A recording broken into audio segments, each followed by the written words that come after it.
The Deer Farming Channel is brought to you in part by Record Rack Deer and Elk Feeds.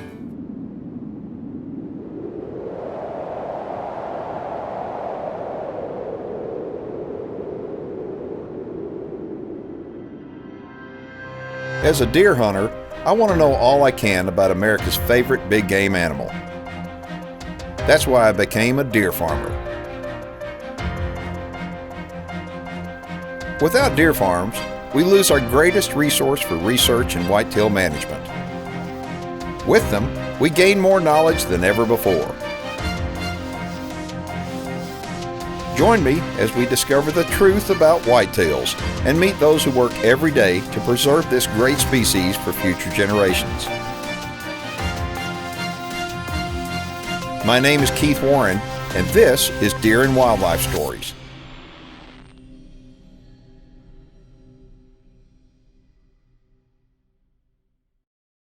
Deer farming, well, deer farming is a lot of fun, but it's also a serious business. So just like any business, you have to pick the location that you want to do your business. Well, the people in Florida are really blessed because, in my opinion, the Florida market is an emerging market for the deer industry.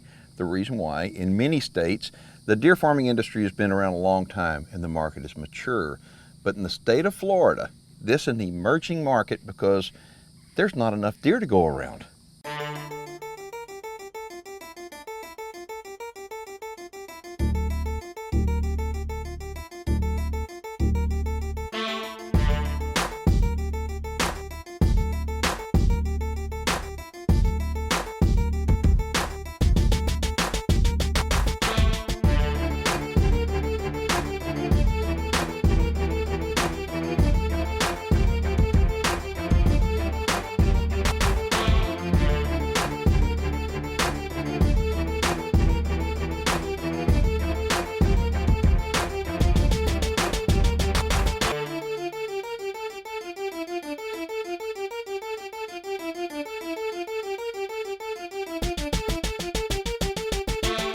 Thanks to the distribution of our show, it's seen all over the country by people that are interested in deer farming.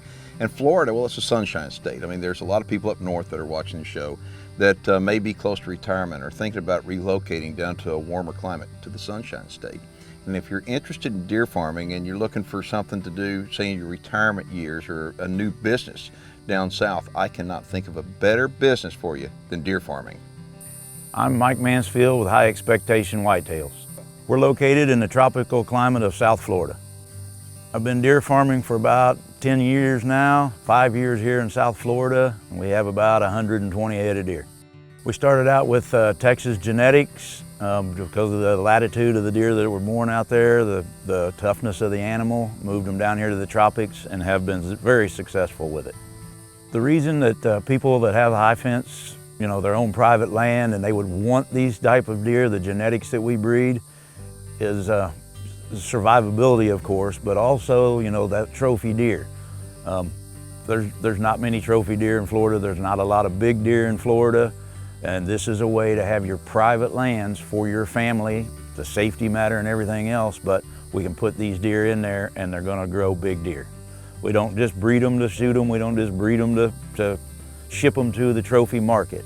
These are our deer. They're our pets, they're our animals. We love them. The people that are going to buy these deer are going to love these animals. They're going to watch them. They're going to take care of them. They're going to not mess with them. We breed with Texas genetics for increased survivability of the deer. We feel it's better for the deer. It's better for the farm. It's better for the business plan. It's just better all around. The Deer Farming Channel is brought to you in part by New Dart, leading the industry in accuracy. Well, Mike, I am every time I come out here, I am amazed at the size of your pens, especially this buck pen right here. I mean, how many acres is it? Keith, that buck pen's right at about 2.5 to 3 acres, and plenty of shade in there. They love that buck pen. I mean, I'm looking at it as far as the habitat is perfect. I mean, you got a lot of shade, and I know you got the shade cloth up around it, but I mean, the bucks, most deer farms wind up having their bucks separated as far as age classes go. You know, they'll have their 3-year-olds in one, 2-year-olds in one, and 1-year-olds. But it looks to me from just glancing, these are all different age classes, right? There's yearlings, 2-year-olds, and 3-year-olds in this pen. Okay, now I'm looking at them going, I'm looking at this yellow 24 right here. I mean, is he a yearling? He's a yearling. All the yellow tags in here are yearlings. Is that right? Yeah. Yep. Oh my goodness. Now, folks, as you're looking at these deer, I'm going to point something out that that Florida, the borders were closed in Florida as far as importing deer. How many years ago? About a year and a half now.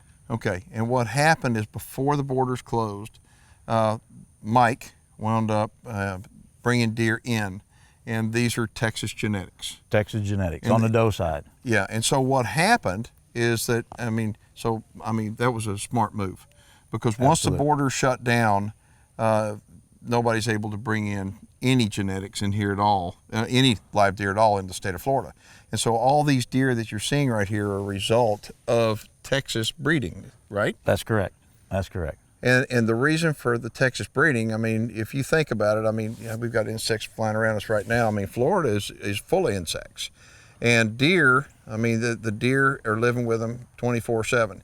And so what you told me earlier, that y'all had 2 frosts last winter. 2 frosts, and lower in the ditch, but yeah, we had 2 frosts. And so it didn't get rid of any insects. We have insect burden year round here. And so there are people that wound up, these deer are full, they're southern genetics, whereas there are people that did actually bring in northern genetics down here before the borders closed, and they are actually having a lot of issues trying to keep them alive. And some of them are living, but they're really having a hard time.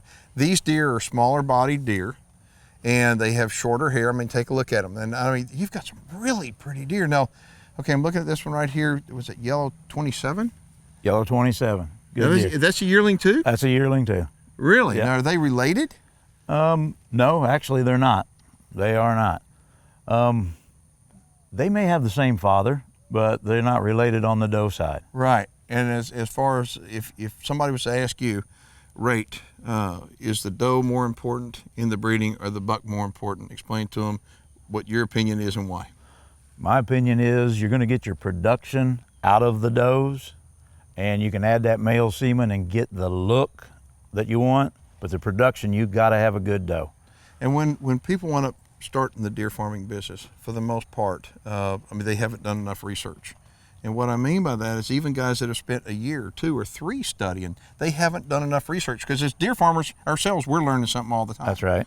And so, but deer farmers, we need to go to other deer farmers to be able to help us be able to determine what is wrong with deer, what is right with deer, what we can expect, and breeding wise. And so as far as what you've got here with your system, you've got a team set up of different people around the state that you have mentored them and continue to mentor them in order to help their businesses prosper. That's correct. We call it Team HX, and we don't just sell a deer and forget about the deer. We kind of become friends with those people. We help mentor them. We help them, like you said, mentor them through this business. We stay in contact with them. We check up on the deer. We help them with medications, any issues they got. In this day and age, you can send a picture, emails. You can do video conferences and everything else. We help them through this whole thing. We want them to be successful in their business, and it is a business. It is a business, and that's one thing that last year we came over here and we featured your farm, and that's one thing that you said that not one other deer farmer has said in all the years that we've been doing this show. Folks, this is a business, and it is a lucrative business, but you have to run it like a business. And I said something earlier, it's like, there are farmers, and then there are farmers that go on cruises and on airplanes and everything else. That's right. Well, why is that? The reason why that is because those guys that really make some money run it like a business. And Mike has been in the business a long time, and so he is helping more people. He's schooling people on how to run a deer business. And speaking of that, I'm looking at this other yellow tag buck over here. He's a yearling too? That's a yearling also. All the yellow tags are yearlings. Okay, now I know that which of these deer, you've got one that is out of a deer in Texas, a great big typical deer called Big Stitch. Big Stitch. Which one is out of him? That's our yellow 24. That's yellow 24 right over there. Okay, so no wonder I picked him. I look at this, and your goal and I have the same. You have the same kind of idea as me as far as typical deer goes. Absolutely. I'm trying to stay disciplined. We're breeding everything typical. We're going for width. It takes a while. It takes some discipline. Mm-hmm. But you learn how to breed your does. You watch what's born. It takes a while. And When the new person starts looking at the business and they ask me, how do I go pick out does? I tell them, go look at that doe's brothers and sons. That's what she's gonna produce. She will produce those type of deer. Then you can add width, you can add typical, you can add the other, non-typical, whatever you wanna add to her, she'll produce for you. Okay, were all these deer born on this farm? All the deer were born on this farm. I don't have any bucks, 1 or 2 does that are still from Texas, but everything's basically born on the farm at this point. The Deer Farming Channel is brought to you in part by Record Rack Deer and Elk Feeds. A friend of mine is here, and her name is Lori Cook. She's Dr. Lori Cook. She's a veterinarian. And she and her family didn't have deer until a few years ago, and now all of a sudden she was working with the animals and getting to know Mike, and all of a sudden Lori and her family, well, they're deer farmers. Hi, my name is Dr. Lori Cook. I'm a veterinarian and a deer farmer. We have our farm named BDRL, Whitetail Paradise Farm in Okeechobee, Florida. I've been working with Mike Mansfield here at High Xpectations as his veterinarian. We benefit each other, and it's been a learning experience for both of us since I came on board in this industry 4.5 years ago. We didn't have very many diagnostics being performed on these animals. And I came on board and I would see something going wrong and we said, let's do it, let's do some tests. So we have actually had a wonderful working relationship.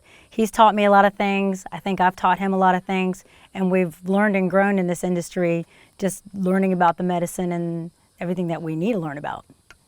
I know one of the intimidating things when I became a deer farmer is, and I'm still kind of intimidated to be honest with you, is doing veterinary work on an animal, taking care of Keeping them healthy. And that's our job. I mean, animal husbandry, we've got to really practice it all the time.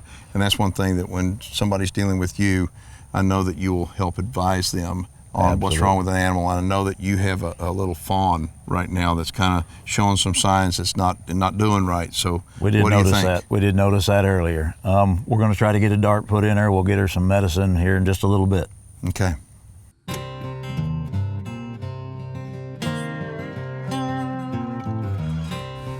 All right, that should fix that little guy right up. That little doe was walking around like it was walking on eggshells, and you could just tell it was off. Part of the responsibility of a deer farmer is to practice really good animal husbandry and catch your animals when they're off and catch them in a hurry. What we wound up doing, Mike hit it with a shot of dexamethasone. That's a steroid, so it'll start feeling pretty good pretty quick. So tomorrow morning we'll come out and check on it, and I'm sure she'll be just fine. Mike Biscano with the River Swamp Whitetails out of St. Augustine, Florida. Networking with Mike and a group that we have has been very successful. We all benefit from it, and I've enjoyed the relationship with him. Been raising deer about 12, 14 years. Had some challenges with the genetics I was using. Got some deer from Mike Mansfield at High Xpectations and have been very successful with them. Bought a buck from Mike, crossed him on some does I had. It worked really well for me. Came back, bought some does from him, and I've been really satisfied with the results and what they've produced.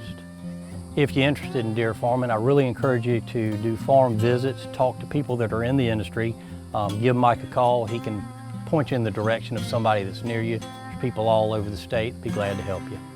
If you're interested in the industry, give Mike Mansfield a call. He'll certainly point you in the right direction. Deer farming is a business. It's a lifestyle as well as being a hobby. And it's a job, but it's all the above, and it's a passion we have for these animals. In my situation, being a veterinarian, I also additionally provide services to whitetail deer farms in the state, medical, surgical, and consulting.